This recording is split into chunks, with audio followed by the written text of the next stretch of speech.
ప్రపంచాన్ని మా నాన్న నాకు పరిచయం చేశాడు. ఇంత అందమైన ప్రపంచం నాది. నా ప్రపంచమే నన్ను నిర్దాక్షిణ్యంగా సమాజంలో దోషిగా నిలబెట్టింది.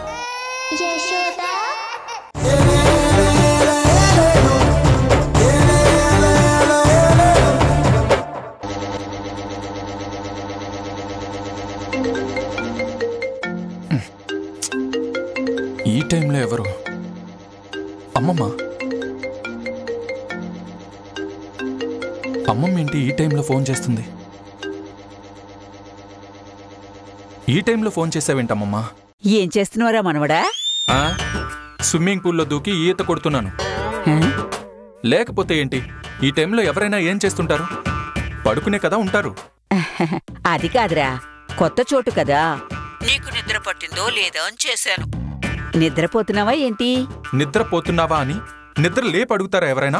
నిద్రపోయిన వాడివి అయితే ఫోన్ రింగ్ అవగానే తీస్తావేంట్రా?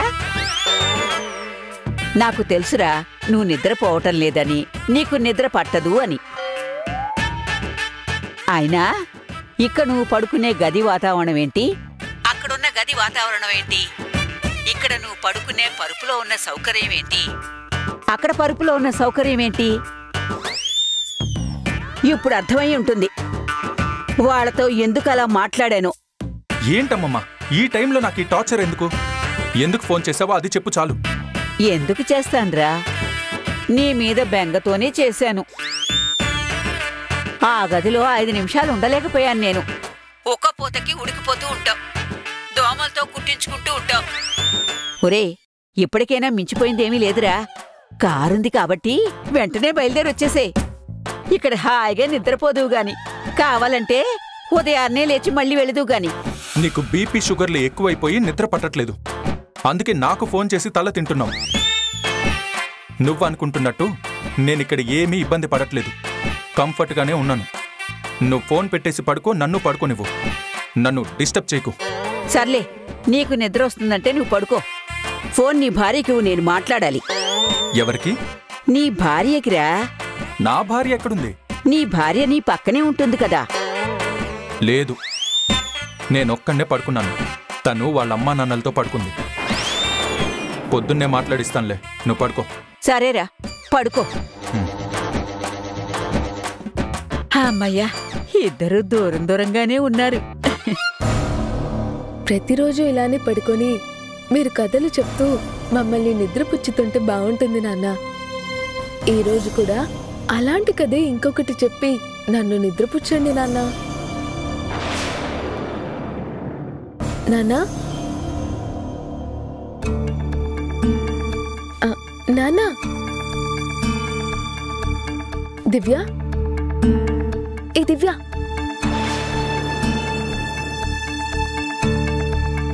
అమ్మా. అదేంటి, ఇప్పుడేగా అందరం మాట్లాడుతూ పడుకున్నాం, ఇంతలోనే అందరూ నిద్రపోయారేంటి? నేనింకా నిద్రపోలేదు. పోనీలే, నువ్వైనా మెలకునున్నా. అసలేంటి వీళ్ళు, చాలా రోజుల తర్వాత కలుసుకున్నాం, సరదాగా మాట్లాడుకుందాం అనుకుంటే ఇలా పడుకున్నారో లేదో అలా నిద్రపోయారు.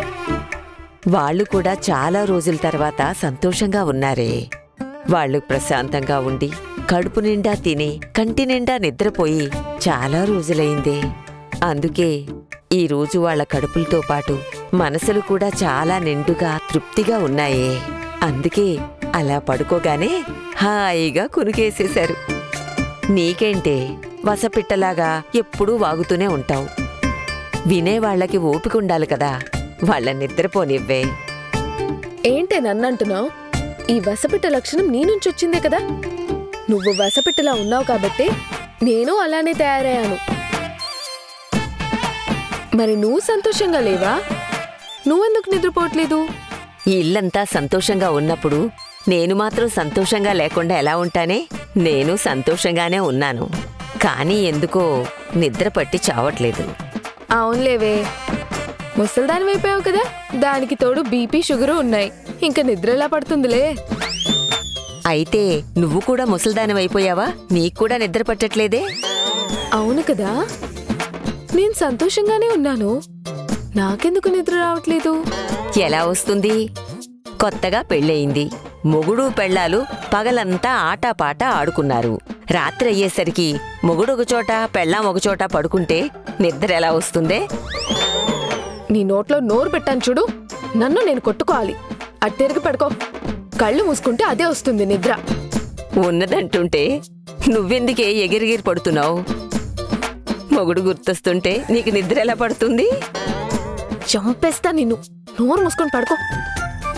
నేను నోరు మూసుకునే పడుకుంటానులే, కానీ నీ మనసు ఊరికే ఉంటుందా? అసలు నీ మొగుడు గురించి ఆలోచించదా? ఎందుకు ఆలోచిస్తుంది? ఏం ఆలోచించదు. పడుకో. ఇంకొక మాట మాట్లాడావంటే కొరికిస్తాను నిన్ను. అది కాదే, అక్కడ ఏసీ గదుల్లో మహారాజా మంచం మీద మెత్తని పరుపుల మీద పడుకునే నీ మొగుణ్ణి తీసుకొచ్చి ఈ ఇంట్లో పడేశావు.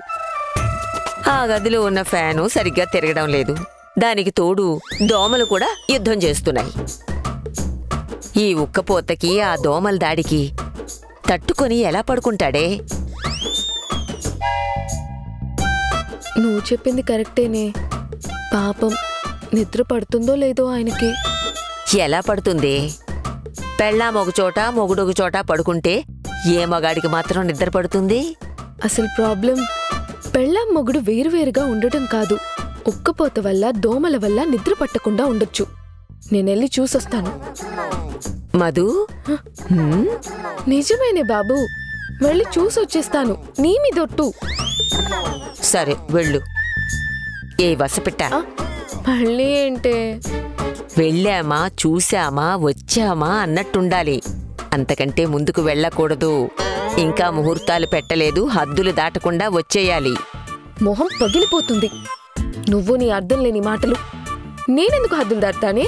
ఎందుకు దాటుతాను అని అడిగితే నేనేం చెప్తానే? అసలే నువ్వు చిచ్చర పిడుగువి, దూసుకుపోయే స్వభావం కలదానివి. ఇక్కడ కూడా దూసుకుపోతావేమోనని చెప్తున్నాను. అనవసరమైన మాటలు మాట్లాడావంటే పీక కొరికేస్తాను. సర్లే వెళ్ళు. నేను 10 లెక్క పెడతాను, ఈలోపు నువ్వు వచ్చేయాలి. 10 కాకపోతే 100 లెక్క పెట్టుకో, లేదంటే 1000 లెక్క పెట్టుకో. 1000 అంటున్నావంటే నువ్వు మనసులో ఏదో అనుకునే వెళ్తున్నావన్నమాట. నోరు ముయ్యే రాక్షసి. ఇవన్నీ దాటొచ్చానే నేను. నాకు తెలీదనుకున్నావా? కొత్తగా పెళ్ళైన అమ్మాయి మనసు గురించి నాకు తెలీదా? పోవే.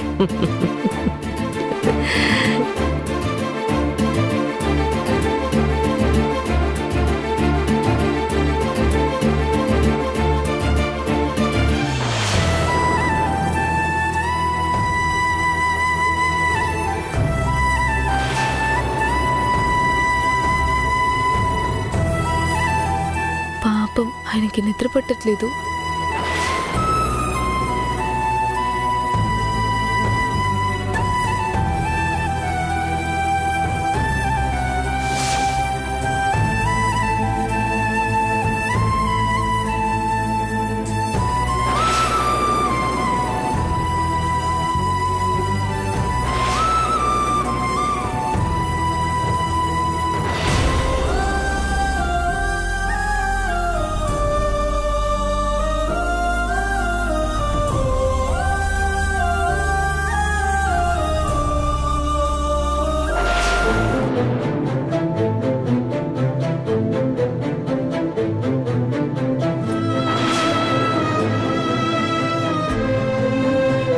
ఈ టైంలో పడుకోకుండా నేను పడుతున్న అవస్థని అర్థం చేసుకుని నా కోసం ఇంత చేస్తుందా?